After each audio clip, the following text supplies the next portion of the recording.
দর্শক, আপনারা দেখতে পাচ্ছেন পঞ্চগড় ২ আসনের জামাত নেতা মনোনীত প্রার্থী শফিউল্লাহ শফি সাহেবের উপর বিএনপির বাগদহ ইউনিয়ন সেক্রেটারি রবির নেতৃত্বে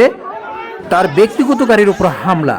জনাব শফিউল্লাহ শফি সাহেব তার স্ত্রীকে নিয়ে বাগদহ এলাকায় দাওয়াত খেতে গেলে এই ঘটনাটি ঘটে। জামাত নেতাকর্মী শফি সাহেবকে উদ্ধার করতে গেলে কয়েকজন আহত হয়। পরবর্তীতে ঘটনাস্থলে সেনাবাহিনী ও পুলিশ গিয়ে নিয়ন্ত্রণে আনেন।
এলাকাতে যে যাবে আমরা দাওয়াত খাওয়া যাবে, আমরা কত দাওয়াত খাওয়ার না যায়, আমরা নির্বাচনী প্রচারণা করে যেতে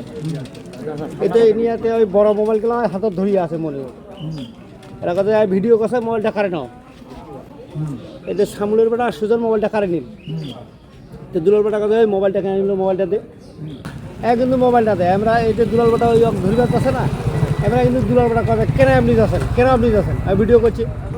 করছি না মোবাইলটা দেখিলে তো আছে ভিডিও কিন্তু করেনি বড় মোবাইলটা হাতত করে ধরিয়ে আছে দুলাল বেটা সুজনের একটা ধাক্কা দিন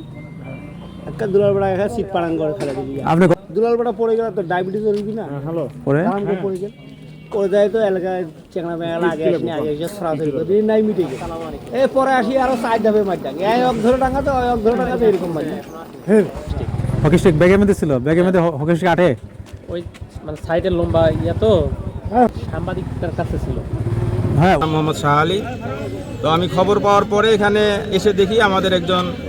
সমর্থকের রক্তাক্ত অবস্থায় আমি সেখানে পাই এবং তার নাক দিয়ে রক্ত ঝরতেছে এবং সে তার উপরে অত্যন্ত নির্যাতন এবং মারপিট করা হয়েছে। তার পিঠে এখনো তার কাছ থেকে শুনতে পেলাম যে বিএনপি চেংটি ইউনিয়নের সেক্রেটারি রবিউল ইসলাম রবি এবং শাহিন এবং সুজন এবং বিএনপির আরও বেশ কিছু মানে ছাত্রদল এবং যুব দলের বিভিন্ন ছেলেপেলে তার উপরে আক্রমণ করেছে বলে